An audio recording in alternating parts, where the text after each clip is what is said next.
Mr. David Dicauco and Miss Barbie Forteza. Totoo nga bang parehong magbabakasyon ngayon? Ang lahat na yan, but before that, if you haven't subscribed yet, salamat sa mga komento po ninyo, ano? So, siguro po hindi nalingid sa inyong kaalaman na nagbakasyon po si Miss Barbie Forteza.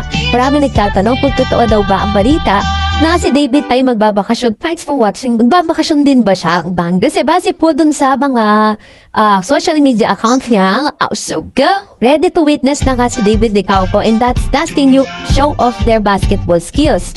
Actor, model, and interpreter David Dicauco is on the prime of his showbiz career, but nakapuso Chinito Heartthrob is also enjoying his time outside of show business.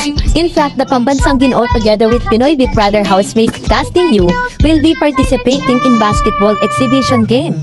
The Kapuso actor will be part of Team Philippines, Kuya Showtime that will be competing against Team South Korea Rising Eagles. So kaya pala, ibig sabihin, yung competition na to, I don't know if this really, sabi dito magaganap yan. Some of the players Rising Eagles feature K-pop idol Minho, SHINee, and Valley of NCT. The Shoot of Asia basketball game is slated on October 26 at the SM Mall of Asia Arena. So doon po gaganapin, hindi sabihin di siya lalabas ng bansa.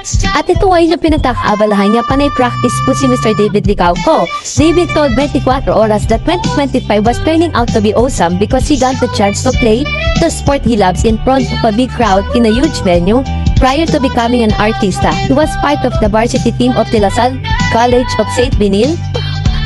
And this year has been a lot of basketball for me, which make me really happy. So parang ever since naman, I kept on training the Sparkle actor said. Pero like ngayon, at least meron ng avenue for me to actually showcase my skills. And isa yan sa mga pangarap ni Mr.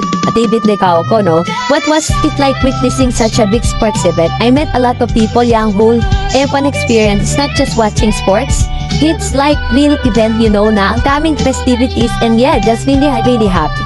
So, yun po yung kilan sa mga pinagkakaabalahan niya bukod po sa kanyang new series na Never Say Dies with Jillian Ward, Rahil Bayri and Kim Ji-soon on GMA7. So, mapapanood din po yan, bilang isa sa pinakamasasabi natin na pinakakaabangan din ng ilan ng mga David Dicauco's fan. So, ganito po niya na-spend yung kanyang days, panay practice, tapos on the side, meron po siyang mga event, mga endorsement, diba? Kaya nakikita natin na parang sobrang busy din ang schedule ni Mr. David Dicauco ngayon.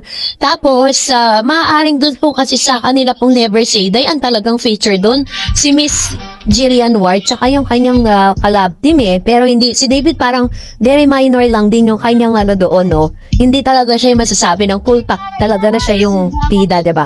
So, this time, eto na, nag-post na po si Barang, nag-post na po si Miss Barbie Forteza, dahil siya po ay nakatakda or umalis na ng bansa si Barbie Forteza patungong Amerika upang makasama ang pamilya sa susunod na linggo. Matatandaan sa Chicago, Illinois din nakapagpundas ang aktres noong 1 taon kaya nakasama ang mga mahal sa buhay. Para sa dalaga ay talagang kinakailangan niyang makapagpahinga muli sa kabi-kabilang trabaho na kanyang mga nagawa sa mga nakalipas na buwan. Actually, ito pong strategy na to ito pong pagkatapos ng napakaraming work, kaya talagang niya na yan. Kumbaga, parang natutunan niya po yan kay Alden Kasi si Alden po, pag nagkaroon po yan ng napakaraming work, sasabayan niya ng bakasyon kasi ayaw niyang ma-burn out. Ayaw niyang parang mapapagod lang siya for nothing. Parang yun yung pinaka-gift niya sa sarili niya. So, sinabi nga ng dalaga na siya po ay magbabakasyon sa Chicago, na doon po kasi yung kanyang kamag-anak or kapatid, if I'm not mistaken. Para sa dalaga, ay talagang kinakailangan niya pahinga mula sa kabi-kabilang trabaho na kanyang nagawa sa mga nakalipas na buwan. Huminga muna, mag-self-respect sa ate. Sabi niya sa ate niya, si Gabriel Forteza Veniesa. Puntahan ko ulit yung pamangkin ko, si Lucian. Doon ako Halloween, trick or treat. Ganon ang nakangiting pahayag ni Barbie sa 24 Oras. Pinaghahandaan ng dalaga ang pelikulang gagawin sa kanyang pagbabalik mula sa Amerika. Lubos ang pasasalamat ni Barbie dahil sa proyekto para sa kanya. Thankfully, pagbalik ko marami tayong nakaabang na proyekto, mostly pelikula. Kaya I'm very excited. Yung pelikulang gagawin ko, ibang-iba yung character na gagawin ko, ibang-iba yung material. So ang saya kasi nagpupush talaga yung growth ko as an actress, paliwanag ng Kapuso actress. Ayan. So, ito po yung sinasabi niya dito is that yung sinasabi niya na pagbalik niya galing Amerika, meron pong salubong sa kanya na isang pelikula, isang proyekto na unexpectedly na binigay sa kanya, no? Bago matapos ang taon ito, meron na naman siyang isang pelikula. Grabe ang isang Barbie Forteza, talagang sobrang busy, ano? Talagang masasabi mong year 2025 is the year of Miss Barbie Forteza. Hindi po siya nawawala ng trabaho kasi nga naman, lahat po ng mga trabaho binibigay sa kanya. Pasasabi natin, she really nailed it, right? So, lahat po yan nabibigay niya ng hustisya, kaya talagang walang tigil din ang pagpili sa kanya ng ilang mga directors at ilang mga producers, ano? Talagang nakitaan po siya ng magandang potensyal at nagkaroon din ng good numbers yung kanyang pelikula. Kaya naman, yung mga directors and producers, talagang nag-i-invest for Barbie. Ang prayer lang natin, sana kasama niya na si David this time.